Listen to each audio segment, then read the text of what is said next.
আসসালামু আলাইকুম। ২ বছরেও অসমাপ্ত বীর নিবাস, ভোগান্তিতে মুক্তিযোদ্ধার পরিবার। চরম দারিদ্র্যের সঙ্গে লড়াই করে ২০০৩ সালে হঠাৎ অসুস্থ হয়ে মারা যান বীর মুক্তিযোদ্ধা আসহাব মিয়া। এরপর একটি ছোট টিনের ঘরে ৩ সন্তানকে নিয়ে কোনো রকমে থাকতেন তার স্ত্রী মাবিয়া খাতুন।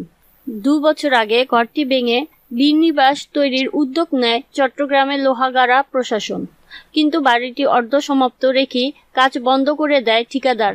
ফলে এখন বাড়াবাড়িতে দুর্ভোগ পোহাতে হচ্ছে আসহাব মিয়ার পরিবারকে।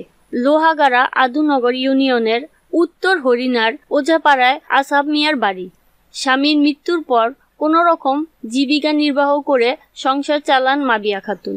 খোঁজ নিয়ে জানা যায় ২ বছর আগে বীর মুক্তিযোদ্ধাদের আবাসন প্রকল্পের মাধ্যমে বীর নিবাস তাদের ঘরটি নতুন করে তৈরি করার উদ্যোগ নেয় উপজেলা প্রশাসন।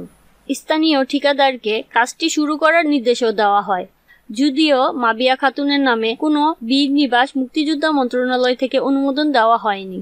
পরে আসহাব মিয়ার স্ত্রীর নামে উপজেলা প্রশাসন সচ্ছল মুক্তিযোদ্ধাদের জন্য বরাদ্দ বীর নিবাস প্রস্তাবনা করে, কিন্তু নাম নিয়ে বিভ্রান্তির কারণে মাবিয়া খাতুনের ঘরের জন্য আর্থিক বরাদ্দ দেয়নি মন্ত্রণালয়। তাই বাড়িটি অর্ধসমাপ্ত রেখে কাজ বন্ধ করে দেয় ঠিকাদাররা।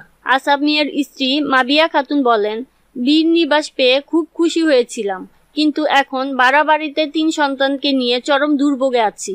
সরজমিনে জানা যায় ২০২১ সালের শুরুতে লোহাগাড়ার ১১টি বীর নিবাস তৈরির অনুমোদন পাওয়া যায়, কিন্তু সেখানে মাবিয়া খাতুনের নামে কোনো ঘর বরাদ্দ ছিল না। পরে উপজেলা প্রশাসনের বীর নিবাস প্রকল্পে উপকারভোগী নির্বাচন কমিটি সচ্ছল মুক্তিযোদ্ধা আব্দুর শুকুরের পরিবর্তে অসচ্ছল মুক্তিযোদ্ধার স্ত্রী মাবিয়া খাতুনের নামে একটি বীর নিবাস বরাদ্দ দিয়ে মুক্তিযোদ্ধা মন্ত্রণালয়ে পাঠায়, কিন্তু গত ২ বছরেও প্রশাসনিক অনুমোদন পায়নি।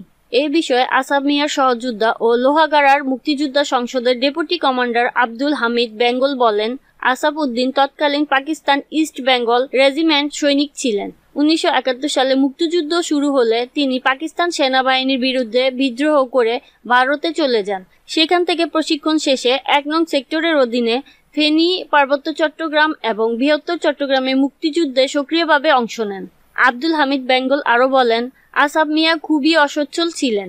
আমরা আশা করব তার স্ত্রীর নামে দেওয়া বীর নিবাসের জন্য যেন দ্রুত অর্থ বরাদ্দ দেওয়া হয়। ঠিকাদার কবির আহমদ বলেন, ২০২১ সালে লোহাগাড়ার ১১টি বীর নিবাস বাস্তবায়নের কার্যাদেশ পাই, কিন্তু মাবিয়া খাতুনের নামে বীর নিবাসটি মন্ত্রণালয়ের অনুমোদন না থাকায় এবং আর্থিক বরাদ্দ না পাওয়ায় আমি কাজটি বন্ধ করেছি। লোহাগাড়া উপজেলার প্রকল্প বাস্তবায়ন কর্মকর্তা মোহাম্মদ মাহবুব আলম শাওন ভূঁইয়া বলেন, বীর নিবাস প্রকল্পে উপকারভোগী নির্বাচন কমিটির একজন সচ্ছল মুক্তিযোদ্ধার পরিবর্তে মাবিয়া খাতুনের নামটি পাঠালেও তা মন্ত্রণালয় থেকে অনুমোদন দেওয়া হয়নি।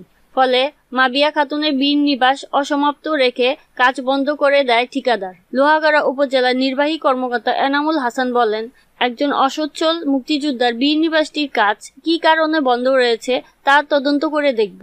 কাজটি যেন দ্রুত শেষ হয় সেজন্য প্রয়োজনীয় উদ্যোগ নেওয়া হবে। মুক্তিযুদ্ধ বিষয়ক নতুন খবরাখবর পেতে এই চ্যানেলের সাথেই থাকবেন। তো আজ এ পর্যন্তই। আপনারা সবাই ভালো থাকবেন, সুস্থ থাকবেন, নিরাপদে থাকবেন। আল্লাহ হাফেজ।